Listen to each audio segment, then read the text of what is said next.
라는 제목으로 하나님 말씀 증거합니다.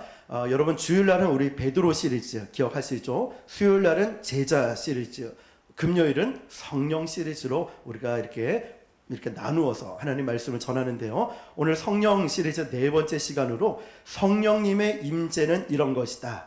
자, 여러분 우리는 정말 신앙생활 하면서 성령님 임재하여 주십시오. 성령과 동행해야 된다. 성령 충만함을 받아야 된다. 성령에 관련돼서 많은 지식과 또 많은 것을 알고 또 말씀도 많이 하십니다. 자, 그렇다면 구체적으로 성령의 임재가 무엇일까? 오늘 그 부분을 살펴보고 또 그런 임재를 갈망하고 또한 그 갈망 가운데 성령의 임재를 체험할 수 있는 저와 여러분 되시길 축복합니다. 성령의 임재를 경험하신 분들이 계실 것입니다. 그때의 일은 정말 잊을 수가 없습니다. 저 역시도 성령의 충만함과 능력을 받고 나서 완전히 고꾸라져서 목이 꺾인 적이 있었어요. 누운 채로.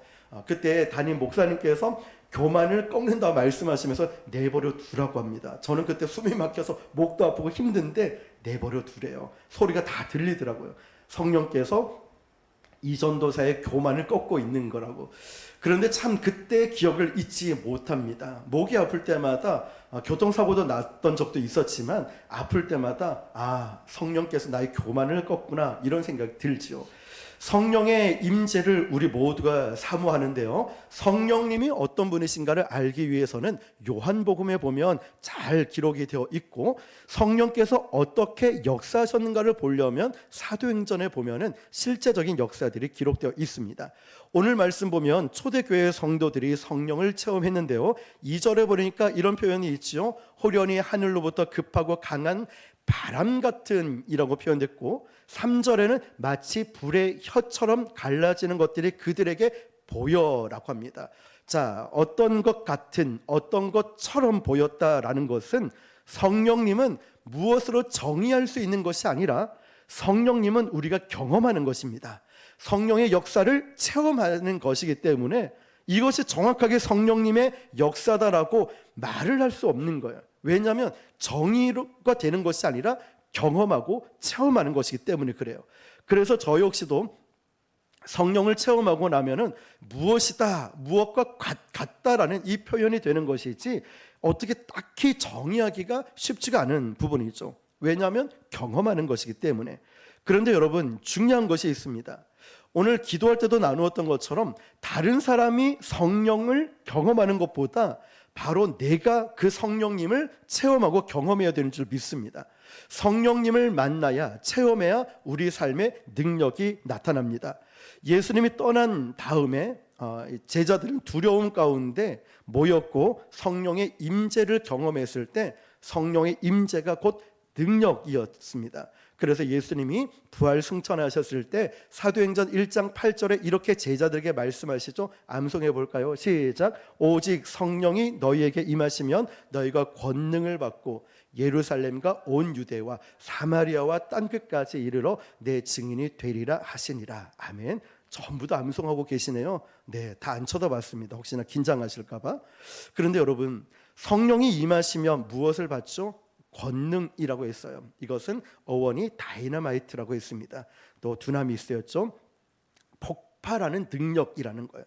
성령이 나에게 임하면 내 수준은 요만큼인데 성령의 불이 임하고 나니까 다이너마이트처럼 폭발하는 능력을 내가 받게 되는 거예요. 나에게서 폭발하는 능력이 나타나는 거예요.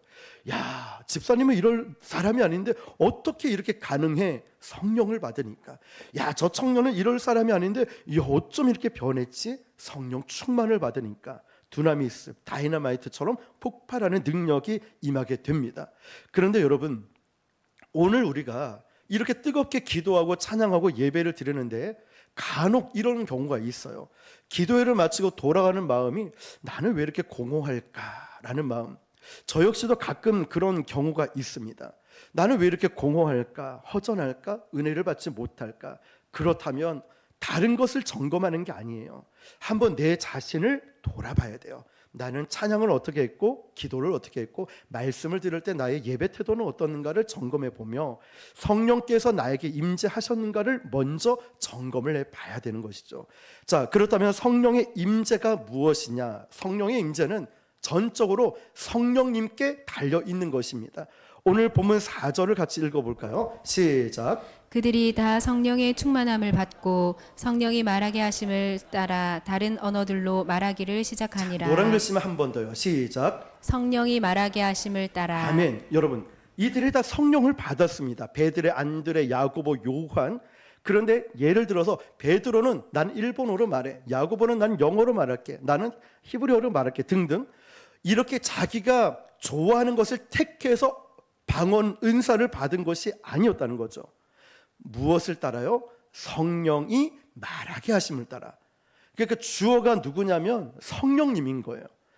그러니까 나는 이런 외국어로 방언을 하고 싶습니다, 원해서 받은 게 아니라 성령께서 그 사람에 임하니까 성령이 말하게 하심을 따라 방언을 하게 됐다는 거예요. 각자가 다른 언어로. 그러면 결국 이것을 주관하시는 분은 성령 하나님이신 거예요. 예를 들어서 여러분 성령 받으십시오, 제가 막 이렇게 받으십시오 이렇게 불을 던지듯이 했다 칩시다. 이거 아니라는 거예요. 이 목사가 줄 수 있는 게 아니라 성령께서 호련히 서든니 갑자기 여러분에게 준비된 성령을 부어주신다는 거예요. 주권자는 이 목사가 아니라 성령님이시라는 거예요. 그래서 중요한 건 내 마음의 심령이 그런 갈급한, 그런 사모함이 있어야 한다는 것이죠. 성령의 역사는 내가 원하는 대로가 아니라 성령님의 주권 가운데 역사하시는 것입니다. 그래서 성령의 임재를 기대하는 것은 우리 마음은 이런 마음이에요. 내가 성령님 앞에 모든 것을 맡기는 것. 1번 찬양, 2번 찬양 기억하시죠? 오늘 불렀던 내 주여 뜻대로 살든지 죽든지 나를 인도해 주십시오. 이 찬양을 부르면서 주님도 때로는 울기도 하셨다는 마음에 우리가 마음이 아프죠. 내가 뭘 하고 우리 주님이 나 때문에 울기까지 하셨을까? 천지 만물을 창조하신 우리 주님이 왜 나 때문에 우셨을까? 우리 자녀들 입장에서 부모가 울면은 얼마나 마음이 아파요. 부모들 입장에서 자녀가 억울한 일 당하거나 울면은 가슴이 찢어지죠. 우리 주님이 그런 마음으로 우리를 바라보며 우셨다는 거예요. 근데 여러분, 내가 성령의 임재를 경험하고 싶다면 이걸 꼭 기억해야 돼요. 내 주여 내 뜻대로 하옵소서, 살든지 죽든지 나는 주님께 맡기겠습니다. 맡겨야 되는 거예요. 맡긴다는 건 뭐죠? 나를 포기하는 거예요. 아무것도 하지 않는 것이 아니라 성령님께서 나를 통해 일하실 수 있도록, 내 속에 역사하실 수 있도록 나를 내어드리는 겁니다. 아무것도 하지 않는 게 아니라.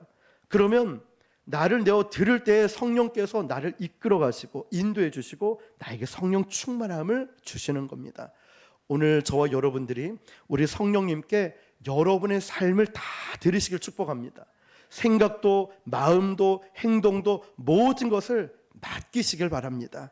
그래야 성령께서 여러분을 인도해 가실 거예요.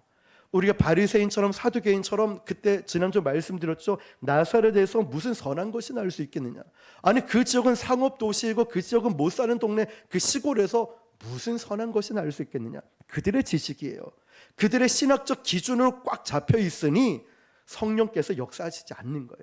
나의 경험, 나의 방법, 인간적 생각들을 다 내려놓아야 성령께서 기적적인 역사를 나를 통해 일을 하신다는 거예요.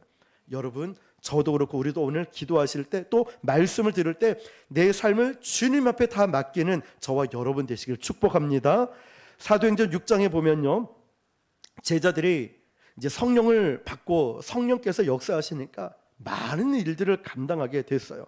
사도행전 6장 4절을 읽어볼게요. 시작. 우리는 오로지 기도하는 일과 말씀 사역에 힘쓰리라. 자, 이 부분들은 보통 목회자들이 말씀과 기도에만 전무하겠다라고 할 때 이 말씀들을 하시는데, 사실은 이 말씀을 이해하려면 그 앞구절을 봐야 됩니다. 3절 시작. 형제들아, 너희 가운데서 성령과 지혜가 충만하여 칭찬받는 사람 7을 택하라. 우리가 이 일을 그들에게 맡기고. 자, 말씀과 기도에 전무하기 위해서 7 성도를, 집사를 택하게 되는데요. 노란 글씨만 읽어봅시다. 시작. 성령과 지혜가 충만하여. 자, 7 집사에게 무엇을 시키냐면 어려운 사람들의 돕는 일을 시킵니다. 어려운 사람을 돕는 일을 시키는데 한 번만 더 읽어볼까요? 노란 글씨. 뭐가 필요했을까요? 시작. 성령과 지혜가 충만하여. 자, 여러분, 상식적으로 우리가 봤을 때 어려운 사람을 도울 때 굳이 성령과 지혜가 충만한 것이 필요했을까라는 생각이 들죠. 아니, 어려운 사람 구제하는 것 누구나 할 수 있는 것 아니야 라는 거죠. 그런데 왜 지혜와 성령 충만이라는 이 두 가지를 이야기하고 있을까요? 사람들이 헌금을 냈습니다. 어려운 사람을 돕자고.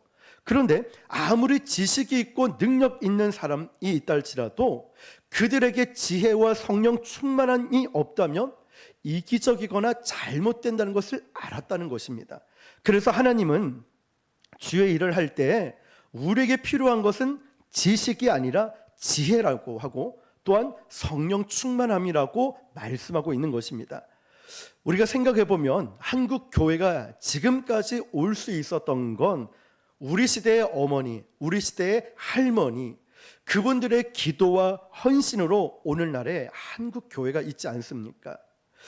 정말 그분들의 헌신을 통해서 많은 사람들이, 자녀들이, 손주들이 신학 공부를 하고 유학을 갔다 오고 와서 많은 것을 배우고 지식이 넘칩니다.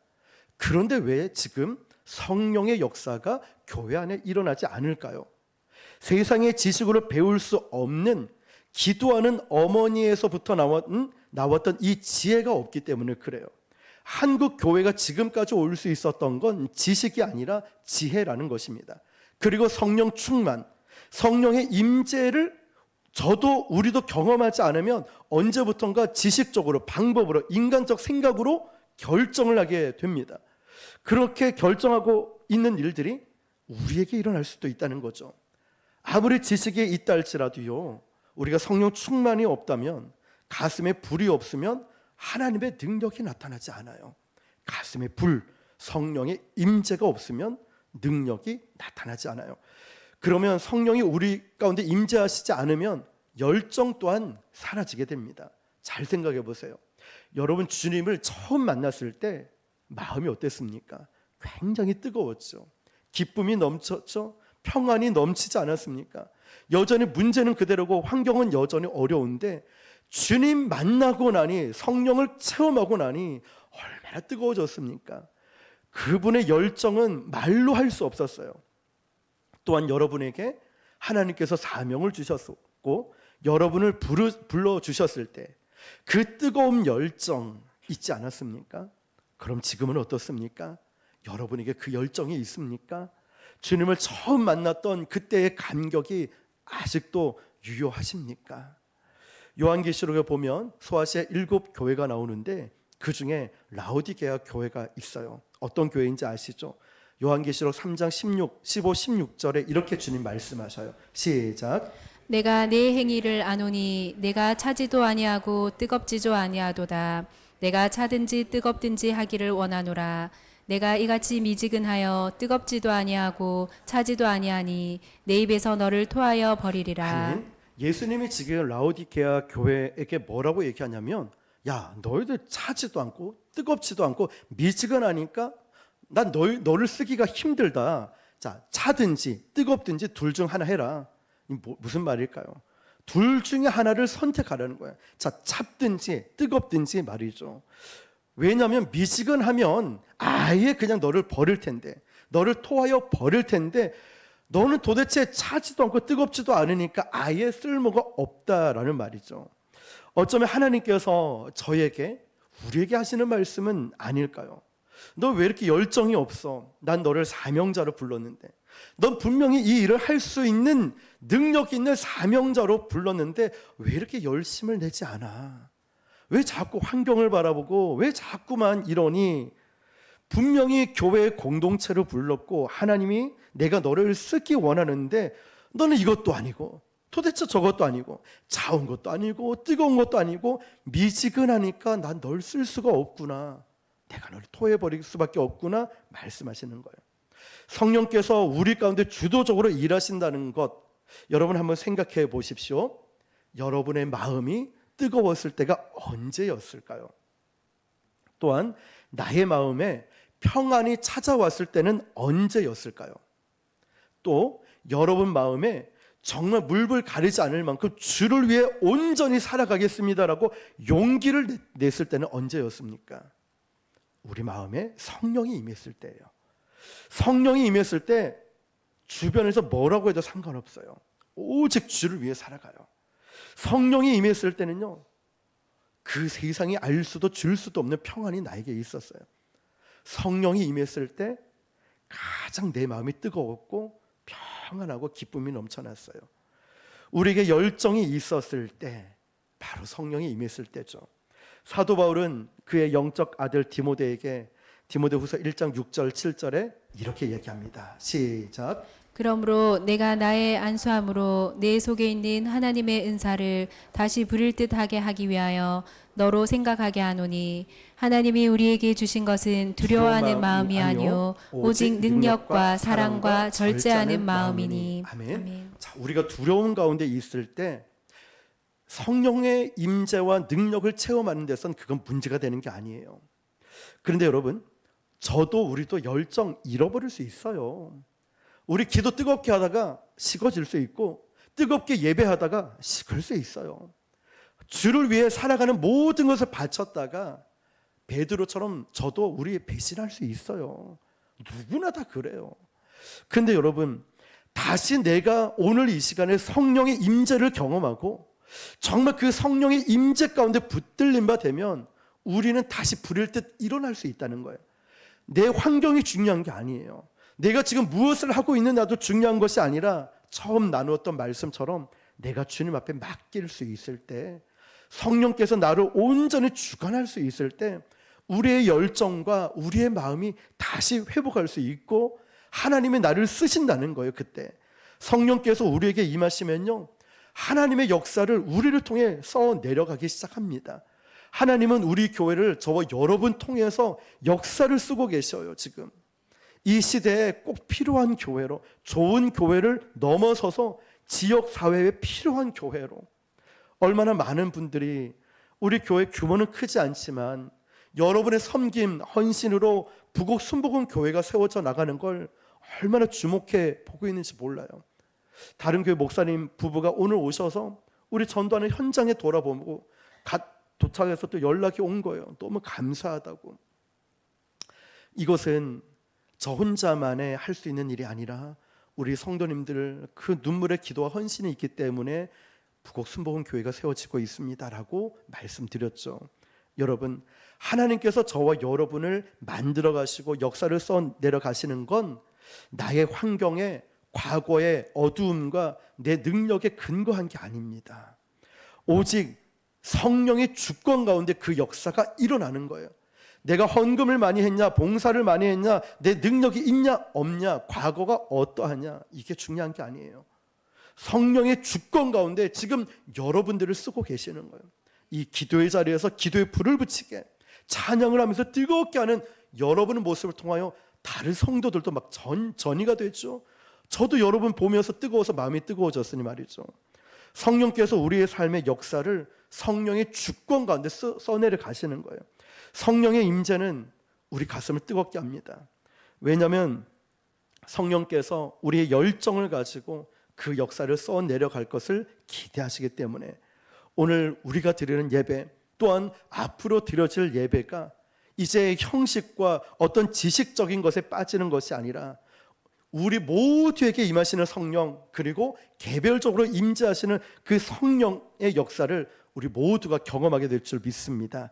성령의 임재가 무엇인지 아시겠죠?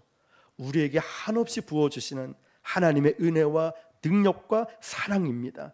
이게 바로 한없이 부어주시는 성령의 임재라는 것이죠. 예수님의 제자들이 두려움 가운데, 오순절 마가 다락방에 두려움 가운데 모였지만 그들이 간절히 기도할 때 성령의 임재를 경험했듯이 저와 여러분 삶, 인생의 끝자락에서, 두려움의 끝자락에서 내가 아무것도 할 수 없다라고 하는 그 가운데 우리가 모여서 기도할 때 성령의 임재를 모두가 경험하고 성령의 역사를 경험할 때 우리는 그 뜨거운 열정이 회복되며 그 가운데 고백할 수 있을까요? 성령께서 우리를 통해 일하고 계십니다. 성령께서 나를 통해 지금도 일하고 계십니다라고 고백할 수 있을 것입니다. 고 이어령 씨가 쓴 지혜 최전선이라는 책이 있습니다. 그 책을 보면서 한 신문사에 인터뷰한 내용인데요, 이렇게 기록되어 있어요. 이효령 씨는 자전거 레이스나 쇼트트랙 같은 것을 늘 생각한답니다.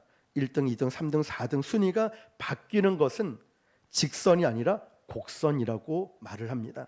우리 인생에서 직선으로 갈 때는 우리의 참됨, 우리의 믿음이 별로 드러나지 않는데요. 그런데 우리 인생에 코너링, 곡선이 오는 것, 힘들고 어려운 시기를 지날 때 우리 믿음의 참됨이 드러난다고 합니다. 그리고 순위가 바뀌기도 해요. 믿음이 축 처졌던 사람이 고난을 통해서 1등으로 차고 나가는 게 코너링, 코너를 돌 때 말이죠. 우리 인생의 고난의 시간을 지날 때 이 코너링을 돌 때 참됨이 드러나는데 바로 그 굴곡, 그 고난의 때라는 거죠.